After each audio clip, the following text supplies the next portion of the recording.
አሰልፎት ነበርና መርከቢቷን በፍጹም ወደ ኖህ መርከብ መግባት የቻለ አካል የለም ስለዚህ በአየር የሚበሩ አዕዋፋት ጭምር በምድር የሚርመሰመሱ የሰው ዘር የተባለ ተራሮች ሁሉ በውሃ ጠፉ እግዚአብሔር በውሃ አጠፋት ምድርን እናም የኖህ ቤተሰብ ብቻ በመርከቢቱ ላይ ተረፈች ነገር ግን ወንጌል ከሰም ምስራቸው ትጅራ ምስራቸው ዳሎት አፍቶ ምስራቸው ዲያፍቶ ወንጌል ከሰድራ ካራን ኡጋን ኢየሱስ ኮፈራ ኢየሱስ መለ ገረቤቱማ ዋቀዮ ካራና ነገስ እንጅሮ ቢቢዶጋ እንተ ቢቢ ምስራቸው እንተ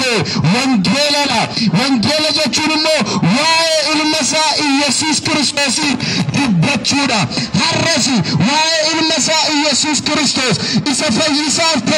ኢሰዋይ ከሰኒፍ ገቲጩቡ ከሰኒፍ ገቲያባር ሰከሰኒ ኢሰከፈለ ፈነረት ኢሰገቲዲ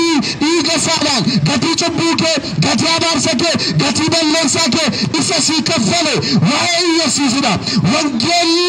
ምስራቸራ ወንጌል ፈይነና ሐረሲተንና ከራኢት ኩልኩሉ ተውደንደሱ ከራኢት ቀጀላ ተውደንደሱ ከራኢት ኡመመሃራ ተውደንደሱ ከራንሳር ገሜራ ከራኢት ጩቡራቲ ብመዲናቲ ተውደንደሱ ከራንሳር ገሜራ ከራንሳሲ ከራኢል መሳ ኢየሱስ ክርስቶስና namni ilmasa ኢየሱስ ክርስቶስ አመነ ሁንዱምቱ ጩቡራ አባርሰራ ኩፋቲራ ቢሊሰጋ ሐረሲተንና ኦቦለሰኮ ኦቦለቲኮ ከራኢሰ ሲፈይሰ ከራኢል መሳ ኢየሱስ ክርስቶስ ኢሰተመኑዳ ጩቡከራቲ ቢሊሰበው ደንደሳ ፍርማኒ ሰከሰጅራ ፍርማኒ ወንጌልና ወንጌልን ትፈረዱና ፍነፍነ ወንጌልን ፈረዱና ፍዱፈ ወንጌል ሰጠነ ትፈረዱና ፍዱፈ ወንጌል ከራአቲን ጩቡከራ አባርሰከራ ከራኢቲን ቢሊሰባቱ ከራንሳላ ወንጌል ሐረሰተንና ወንጌለት አመኑ ወንጌለት አመኑ ጀቹ ኢየሱስ ክርስቶስ አመኑዳ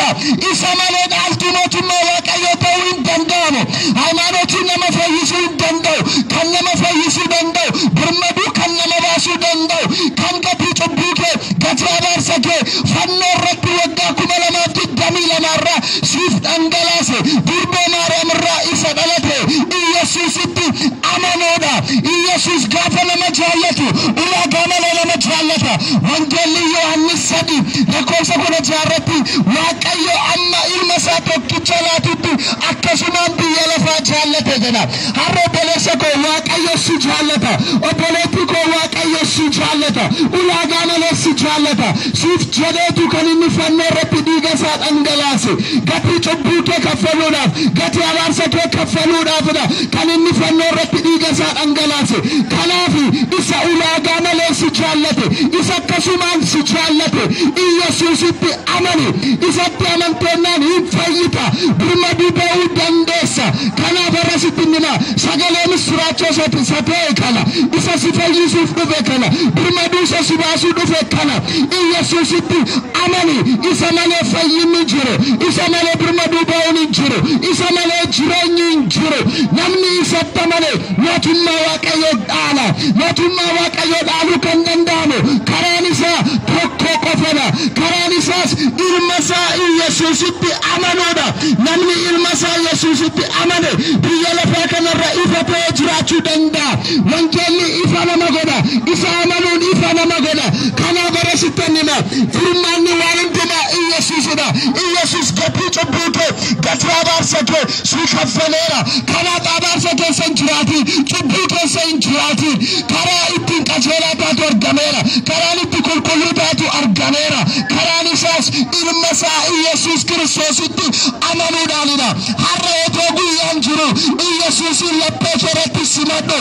Yesuusin jireenya keeratti simadhu inni dhukkuba fooniif hafuura irraati bilisa si baasa harka seexanaa jalaa Yesuus bilisa si baasa kanaaf Yesuusitti amani dubbii isaatti amani wangeelli siif erge wangeela misraachoo kanatti amani isa malee jireenyi hin jiru isa malee fayyinni hin jiru isa malee birmaduu ba'uun hin jiru kanaaf har'a Yesuusitti amana namoonni gurra qabdan hundumtu afaan kana namoonni dhaga'uu dandeessan hundumtu karaa itti fayyuu danda'an salphaadha. Laphee keessanitti amanaa, Yesuusin amanaa, jireenya keessan irratti Yesuusin amanaa, ofirratti moosisa, gara jireenya keessanitti Yesuusin simadhaa. Isa keessa fayyina jira, isa keessa birmadummaa jira, isa keessa nagaatu jira. Yesuus furmaata waan hundumaadha. Kanaaf mana kee irratti, jireenya kee irratti horii osoo hin taane, beekumsa kee osoo hin taane, qabeenya kee osoo hin taane, Yesuusin ofirratti moosisi, jireenya kee irratti Yesuusin moosisi, mana kee irratti Yesuusin moosisi. Yesuus waan hundumaa mo'eera, Yesuus dhukkuba mo'eera, Yesuus abaarsameera. Waan Yesuus lafa kana irratti hin moone tokkoyyuu hin jiru. Atis mootee jiraachuu barbaadda taanaan